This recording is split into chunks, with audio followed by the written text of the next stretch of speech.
Hello, how you doing? I'm pretty good today. It's bloody hot. Really hot, actually. That reminds me. No, I'm not going to do that. Anyway, thought I might do another video. I checked out, I think he did it a while ago. I don't know, but I was watching some videos from Dave Trippin.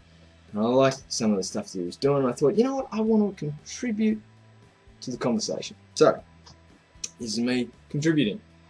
And today, I want to talk about making the most of it.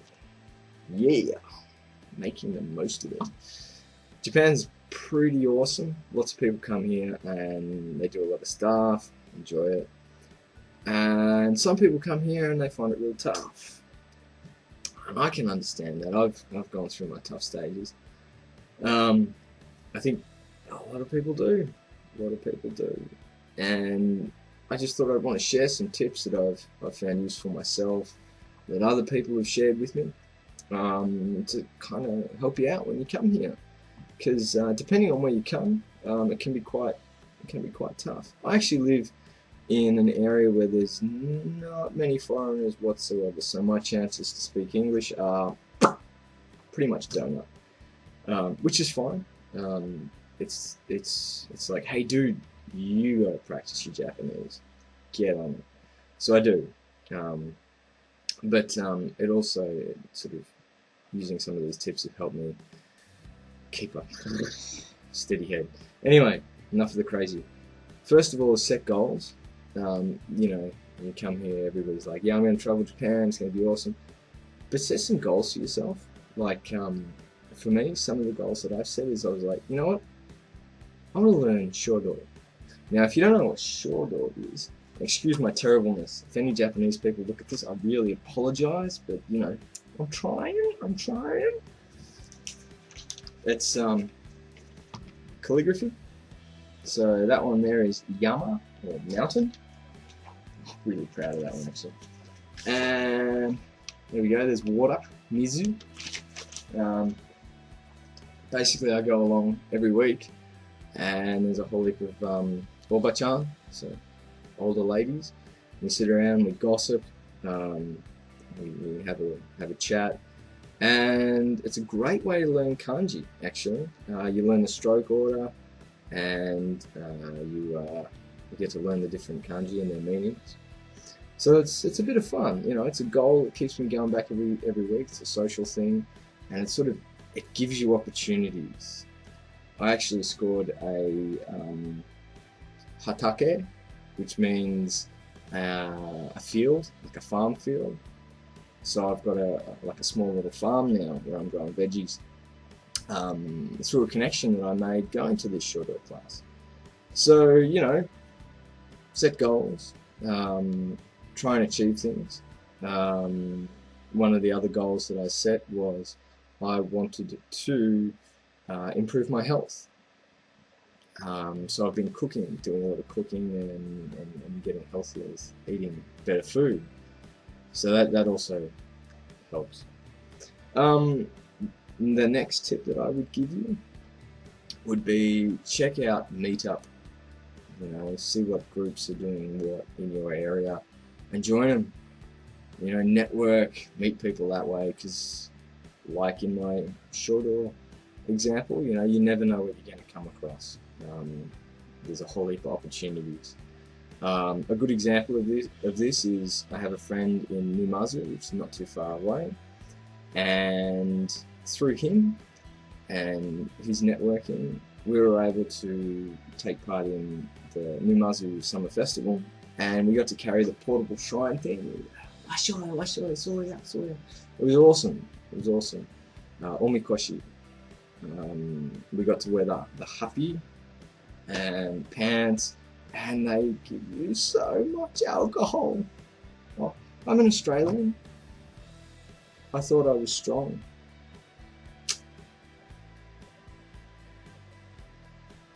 Anyway, moving on. Anyway, yeah, so get out there, check out Meetup. It's really awesome. Another great resource for you is if you go to your city hall, your local city hall, Usually, and look, I've had 2 experiences so far, but usually if you go there, they'll have some kind of document that will tell you, what's going on in the local area, what circles you can join, which means groups. I was part of a yoga circle in my previous city hall in Kamigahara, Gifuken. That was great. Had a lot of great experiences. Met a guy who owned a really fancy food restaurant place. Yeah, food restaurant place. That's pretty cool, huh? Anyway, really nice. So check it out. Example of that is, let's see. This is it. As you can see, it's all in Japanese. But a really handy hint for that is Google Translate on your phone has the ability to take a picture and then it will translate it. It's not 100% accurate, but if you use your noggin, you can pretty much work out what it's trying to tell you. Okay, so for example, in here, let me see, where is it? Let me see. I should have checked this before, shouldn't I? Bad. Slap on my wrist. There's stuff like, you can check out sports. For example, this is the page that I'm into, there's yoga in there, lots of different things. So it's really useful. So yeah, check it out. A lot of your city halls will have it. So if you look for, this here is, check it out, where are we? Itoshi. Okay, that's the city that I live in. Have something like that.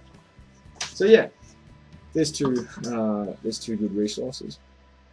The next thing is kind of important for me, and I know other people are like this too, but step outside your comfort zone. It's like the simplest thing. People are like, yeah, dude, step outside your comfort zone. Yeah, it's tough to do. It's tough to do. Like coming to Japan, there's a lot of things that will step you outside your comfort zone. Like trying to use the squatty potties. Still can't do it. Been here like a while, can't do it. I don't know, there's something wrong with my guts. They're just like, they see it and they're like, I don't know. I'll get there. That's my mountain to climb. Strange things, right? Anyway, yeah, step outside your comfort zone, because that's another thing that'll blow your mind. There's some really awesome experiences. Omikoshi was one of them. Another was, I went to, I highly recommend that you try this if you get the chance. It's actually happening pretty soon, date of recording this. I went to the Gujo odori, which is a sort of the bon time all-night dance around Obon. Basically, you turn up there about 8 o'clock at night and you dance the same 4 songs all night. People, you're probably sitting there like, what, you do the 4 songs for like 8-9 hours. Yeah, dude, I really want to try that. Nah, it sounds a bit like, why? But it is actually a great deal of fun. You know, traditional Japanese music. Get dressed up in the gear. So you want to get yourself a yukata and some geta. Yukata is the summer kimono style thing, and geta are like the little wooden clog things, the sandals. Get them, have a crack, try it. It's sort of, you might feel a bit weird wearing a dress, because it's basically a dress, going to the festival, but you'll have a blast and it's really well worth doing. And you actually look pretty cool. Anyway, so yeah, stepping outside your comfort zone, really worth it. The next one is, the next tip that I'm going to give you, you're going to look at me and you're going to look at the screen, you're going to want to slap me over the face. I get it. But a lot of people don't do it. Learn Japanese. Ow, right? No. So a lot of people come to Japan, and they might come for a year, and they leave and they know no Japanese. And you can do that. 100% you can do that. You can have a great time. A lot of people do. A lot of people have a fantastic time. But when you start to learn Japanese and you start to be able to talk to people, make connections, It's really interesting. You meet some really interesting people. Highly recommend giving it a go. It really opens up doors for you.